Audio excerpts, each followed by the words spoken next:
સાથે હું છું શિવાની। સૌથી પહેલા સમાચાર દાહોદથી। હવસખોર આચાર્ય, નરાધમ આચાર્ય, શૈતાન આચાર્ય, એક ગુરુ માટે આ શબ્દો કોઈ કલંકથી કમ નથી અને આ શબ્દો વાપરવા પણ પડે છે કારણ કે કેવી ઘટના સામે આવી છે। ગુરુ શિષ્યના સંબંધોને કલંકિત કરતી એક ઘૃણાસ્પદ ઘટના સામે આવી છે દાહોદમાં, જ્યાં તોરણી શાળામાંથી બાળકીના મૃતદેહ મળવાની ઘટનામાં ખુલાસો થયો છે કે બાળકની હત્યા અન્ય કોઈએ નહીં પરંતુ શાળાના જ આચાર્યએ કરી હતી। સૌથી દુર્ભાગ્યપૂર્ણ બાબત એ છે કે ગોવિંદ નટ નામના હવસખોર આચાર્યએ ધોરણ 1ની બાળકી પર દુષ્કર્મનો પ્રયાસ કર્યો હતો। ગોવિંદ નટે બાળકીને પોતાની કારમાં બેસાડી અને ચાલુ કારે તેના પર દુષ્કર્મનો પ્રયાસ કર્યો। દુષ્કર્મના પ્રયાસ દરમિયાન બાળકીએ બૂમાબૂમ કરી અને ગભરાઈ ગયેલા આચાર્યએ મોઢું દબાવતા બાળકીનું મોત નીપજ્યું। પોલીસે ઉલટ તપાસ કરતા ભાંગી પડેલા આચાર્યએ બાળકીની હત્યાની કબૂલાત કરી છે।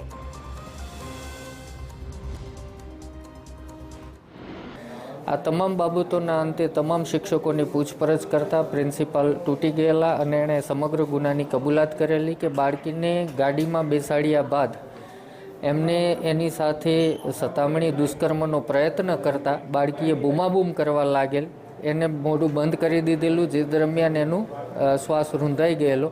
ત્યારબાદ બાળકીના બોડીને એમનેમ ગાડીમાં મૂકી ગાડી પોતાની લોક કરી દીધેલી અને આ ગાડી સંપૂર્ણપણે કાળા કાચ ધરાવતી ગાડી હતી। તો બાળકીની હત્યા બાદ પોતાનું પાપ છુપાવવા આચાર્યએ રીતસર ષડયંત્ર રચ્યું।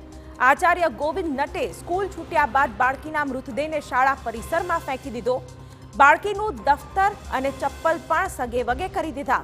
જોકે સ્ટાફ અને વિદ્યાર્થીઓની પૂછપરછ સાથે જ આચાર્યના નિવેદનમાં વિસંગતતા જણાતા પોલીસને શંકા ગઈ અને ફૂટી ગયો નરાધમ આચાર્યનો ભાંડો। પોલીસને આચાર્યની કારમાંથી વિદ્યાર્થીનીના વાળ ઉલટીના નમૂના પુરાવા સ્વરૂપે પણ મળ્યા છે।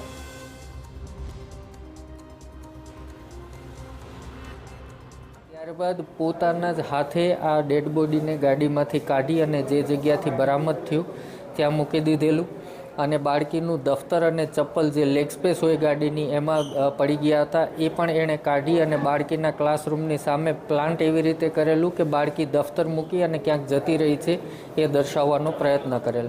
આમાં ગુનાનો ભેદ ઉકેલાયેલ છે અને આજે રોજ પ્રિન્સિપાલ ગોવિંદભાઈ નટની ધરપકડ કરવામાં આવી છે।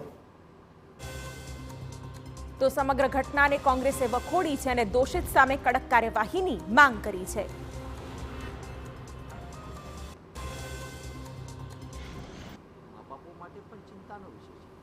વ્યવસ્થામાં આપણે ક્યાંક ઉણપ છે, સમગ્ર વ્યવસ્થામાં ક્યાંક ને ક્યાંક ખામી છે અને આ સંજોગોની અંદર આવું હેવાનિયત કૃત્ય કરનાર સામે માસૂમ સાથે, જેને ખબર જ નથી એવી માસૂમ બાળકી સાથે આ પ્રકારનું કૃત્ય થાય, એને એવી સખતમાં સખત સજા થવી જોઈએ। ભવિષ્યમાં કોઈ પણ આવા કૃત્યથી ડરે। હું પુનઃ આપના માધ્યમથી માંગ કરું છું કે આ ત્રણેય કિસ્સાની અંદર આ હેવાનિયત ભર્યા કૃત્યની અંદર સખતમાં સખત સજા કરવામાં આવે અને વ્યવસ્થામાં ક્યાંય પણ ખામી હોય તો એ ખામી તાત્કાલિકપણે સુધારવા માટે કરે।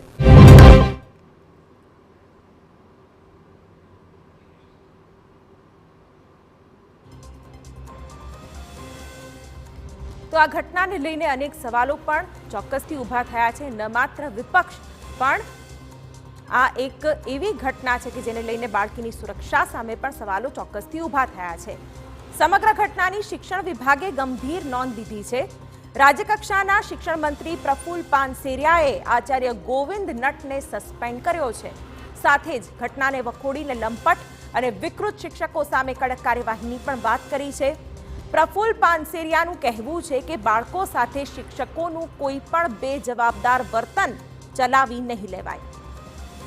ત્યારે આ ઘટનાને લઈને અનેક રીતે શિક્ષણની આખી જે સિસ્ટમ છે તેની સામે પણ સવાલો થઈ રહ્યા છે કારણ કે એક બાળકીનો મૃતદેહ શંકાસ્પદ અવસ્થામાં મળી આવે છે અને ત્યાર પછી જે ઘટસ્ફોટ થાય છે તે ચોંકાવનારો છે। શાળામાં જો બાળકી સુરક્ષિત ન હોય તો કઈ રીતે અન્ય જગ્યાઓ પર બાળકી કે મહિલાઓ સુરક્ષિત હોય તે પણ સવાલો થઈ રહ્યા છે। અને જે રીતે આચાર્ય એક બાદ એક ભેદ ખોલતો ગયો અને સવાલોના જવાબમાં જે વિસંગતતા જોવા મળી તેના પછી જે ઘટસ્ફોટ થયો છે તે ખરેખર આશ્ચર્યચકિત કરનારો છે। બાળકી જે સ્થિતિમાં મળી આવી હતી ત્યાર પછી જ શંકાની સોય શાળાના જ કોઈ વ્યક્તિ પાસે ક્યાંક તકાતી હતી. ત્યારે આ તમામની વચ્ચે બીજી એક